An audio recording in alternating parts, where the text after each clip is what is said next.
प्रिय विद्यार्थियों, स्नातकोत्तर उत्तरार्ध के चतुर्थ प्रश्न पत्र में व्याकरण भाग में निर्धारित तद्धित प्रत्ययों का अध्ययन हमारे द्वारा पूर्व में पूर्ण किया गया।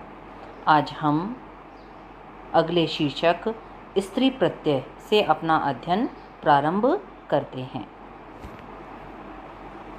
स्त्रीलिंग की विवक्षा में जो प्रत्यय होते हैं वे स्त्री प्रत्यय कहलाते हैं। पहले सूत्र पर देखिए, स्त्रियां प्रातिपदिक से परे स्त्रीलिंग की विवक्षा में प्रत्यय होते हैं।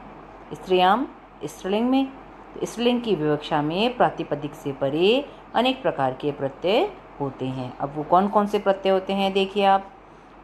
अगला सूत्र है इसका आपका अजाद्यतश टाप। तोड़ेंगे तो अजादि अतः टाप। तो अजादिगण से परे और अकारांत से परे टाप प्रत्यय होता है। शब्दशः यह अर्थ है इसका, लेकिन स्त्रियाम का अध्याहार करके पूरा अर्थ क्या बनेगा आपका। आजादिगण में पठित अज आदि तथा अकारांत प्रातिपदिक से परे स्त्रीलिंग की विवक्षा में टाप प्रत्यय होता है। उदाहरण देखिए, अजा, अज आपका शब्द हो गया, मूल प्रातिपदिक हो गया, प्लस टाप प्रत्यय लाया आप। किस सूत्र से लाए? अजाद्यतश टाप सूत्र से अजादिगण में पठित अज शब्द से परे स्त्रीलिंग की विवक्षा में टाप प्रत्यय प्राप्त हुआ। टाप में से आ बचा आपका। चुटु सूत्र से प्रत्यय के आदि में स्थित चकार की संज्ञा, हलंत्यम सूत्र से अंतिम पकार की संज्ञा होगी और तस्य लोपा सूत्र से दोनों का ही लोप हो जाएगा। तो अ बच गया आपका, आ बच गया। अब अज के अंत में अ है, सामने प्रत्यय में से बचा हुआ आ है, दोनों को मिलाइए। अकह सवर्णे दीर्घ सूत्र से अकार से परे सवर्ण आकार होने के कारण दोनों के स्थान पर यानी अ प्लस आ के स्थान पर सवर्ण दीर्घ एकादेश आ होगा। बड़ा हो गया दोनों को मिलाकर, तो बन गया आपका अजा। अगली पंक्ति में पुनः ऐसा कैसे लिखेंगे अजा, और सामने लिख देंगे स्त्रीलिंग प्रथमा एकवचन में यह रूप सिद्ध होता है। अगला उदाहरण है एडका। बिल्कुल ऐसे बनाना है, एडक प्लस टाप। सामने वही देंगे, अजादिगण में पठित एडक शब्द से परे स्त्रीलिंग की विवक्षा में टाप प्रत्यय प्राप्त हुआ। टाप में से आपका आशेष रहा। चुटु सूत्र से प्रत्यय के आदि में स्थित चकार की संज्ञा, हलंत्यम सूत्र से अंतिम पकार की संज्ञा और तस्य लोपा से दोनों का आपने लोप कर दिया। अगली पंक्ति में एडक के अंत में विद्यमान अ और सामने आ दोनों को मिलाकर सवर्ण दीर्घ एकादेश कर दीजिए, तो बनेगा एडका। सामने लिख दीजिए आप, अकह सवर्णे दीर्घ सूत्र से अकार से परे सवर्ण आकार होने के कारण दोनों के स्थान पर सवर्ण दीर्घ एकादेश आ होगा। अब पुनः ऐसा कैसा लिखिए एडका, और उसके सामने दे दीजिए स्त्रीलिंग प्रथमा एकवचन में यह रूप सिद्ध होता है। अगला उदाहरण है आपका अश्वा। अश्व प्लस टाप प्रत्यय किया आपने। सूत्र वही है, अजाद्यतश टाप सूत्र से अजादिगण में पठित अश्व प्रातिपदिक से परे स्त्रीलिंग की विवक्षा में टाप प्रत्यय प्राप्त हुआ। टाप में से आ बचा आपका, सामने दे देंगे आप अनुबंध लोप, या फिर चुटु सूत्र से प्रत्यय के आदि में स्थित चकार की संज्ञा, हलंत्यम सूत्र से अंतिम पकार की संज्ञा और तस्य लोपा सूत्र से दोनों का लोप हो गया।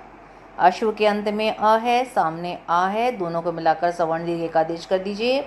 अश्वा, सामने दे दीजिए सूत्र, अकह सवर्णे दीर्घ सूत्र से अकार से परे सवर्ण आकार होने के कारण दोनों के स्थान पर सवर्ण दीर्घ एकादेश आ होगा। पुनः ऐसा कैसा लिखिए, और उसके सामने लिख दीजिए स्त्रीलिंग प्रथमा एकवचन में यह रूप सिद्ध होता है। बिल्कुल ऐसे ही बनाएंगे आप। चटका, ये भी अजादिगण में पठित है। वत्सा, ये भी अजादिगण में पठित है। होडा, ये भी अजादिगण में पठित है आपका। और अकारांत का उदाहरण है आपका सर्वा, जिसको देखिए सर्व प्लस टाप प्रत्यय लाए। अब सामने ध्यान से अर्थ लिखिएगा आप, अजाद्यतश टाप सूत्र से अकारांत प्रातिपदिक सर्व से परे स्त्रीलिंग की विवक्षा में टाप प्रत्यय प्राप्त हुआ। टाप में से आ बचा आपका। चुटु सूत्र से प्रत्यय के आदि में स्थित चकार की संज्ञा, हलंत्यम सूत्र से अंतिम पकार की संज्ञा और तस्य लोपों से आपने दोनों का ही लोप कर दिया। तो वो आपका सर्व प्लस आ। सर्व के अंत में अ है, सामने आ है, दोनों को मिलाकर सवर्ण दीर्घ एकादेश कर दीजिए। अकह सवर्णे दीर्घ सूत्र से अकार से परे सवर्ण आकार होने के कारण दोनों के स्थान पर सवर्ण दीर्घ एकादेश आ होगा। पुनः ऐसा कैसा लिखिए, सर्वा और सामने दीजिए स्त्रीलिंग प्रथमा एकवचन में यह रूप सिद्ध होता है। क्लियर है। अगला उदाहरण है आपका उगितश्च। ये क्या कहता है, उगितः च। उगिदंत प्रातिपदिक। उगिदंत प्रातिपदिक यानी जिसके अंत में उ, री और ली आया हो और उसकी संज्ञा करके आपने उसका लोप कर दिया हो। तो उगिदंत प्रातिपदिक से परे इस स्त्रीलिंग की विवक्षा में गीप प्रत्यय होता है। ठीक है। देखिए उक में क्या कहते हैं, उक इत, जिसके अंत में उक हो और वो इत संज्ञक हो। तो उक में क्या आते हैं, अ ई उ ण री री क। तो उ री और री तीन आए हैं आपके। अब इसका उदाहरण देखिए, भवंती, बड़ा ई है ई, अगर छोटा ई कर देंगे तो वो तिगंत प्रकरण बन जाएगा आपका। तो भवंती कैसे बना है, मूल शब्द है भवत प्लस गीप प्रत्यय किया आपने। अब ये भवत कैसा है, देखिए इसकी व्युत्पत्ति क्या है, भू धातु से क्षत्रिय प्रत्यय करके भवत शब्द बनता है। तो भवत आपका उगिदंत कैसे हुआ, क्योंकि क्षत्रिय प्रत्यय था अंत में, क्षत्रिय में से अ बचा जो आपने लगाया, अत बचा जो आपने लगाया है यहाँ पर। तो क्षत्रिय में जो अंतिम री था, ऋषि वाला री था, उसकी संज्ञा और रूप किया है आपने, और अत जोड़ा था आपने भू में, तो आपका बन गया भवत। तो ये कैसा हो गया, उगिदंत हो गया आपका। तो भवत से परे गीप प्रत्यय लाए, सामने आप सूत्र दे देंगे, उगितश्च सूत्र से उगिदंत प्रातिपदिक भवत से परे स्त्रीलिंग की विवक्षा में गीप प्रत्यय प्राप्त हुआ। गीप में से ई बचा आपका, सामने आपने दे दिया, किससे की आपने, लशक व तद्धित सूत्र से प्रत्यय के आदि में स्थित गकार की संज्ञा, हरंत्यम सूत्र से अंतिम पकार की संज्ञा, और तस्य लोप से आपने दोनों का ही लोप कर दिया। तो भवत प्लस ई बचा आपका। अब नुम का आगम करिए, तो नुम का आगम अंतिम स्वर के बाद में होता है। तो अंतिम स्वर भवत में क्या है, व में विद्यमान अ, तो अ के बाद कर दीजिए नुम का आगम, तो भव नुम हो गया आपका, और त बाद में लिखा जाएगा आपका, प्लस ई है ही आपका प्रत्यय में से बचा हुआ, यहाँ आप दे देंगे।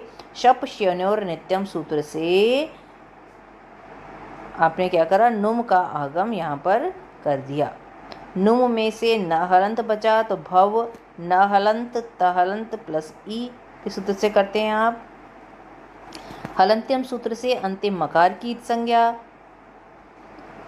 उपदेशे अजनुनासिक इस सूत्र से उकार की संज्ञा, और तस्य लोप से दोनों का लोप कर दिया। तो भव नहलंत तहलंत प्लस ई हो गया।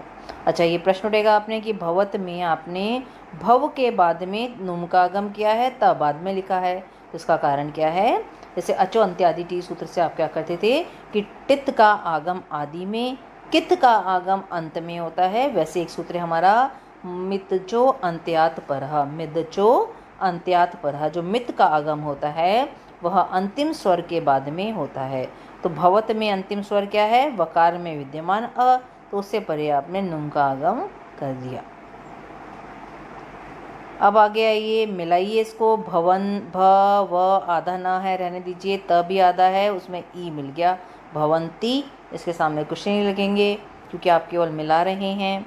अगली पंक्ति में आप वापस लिखिए भवंती और इसके सामने लिख दीजिए स्त्रीलिंग प्रथमा एकवचन में यह रूप सिद्ध होता है।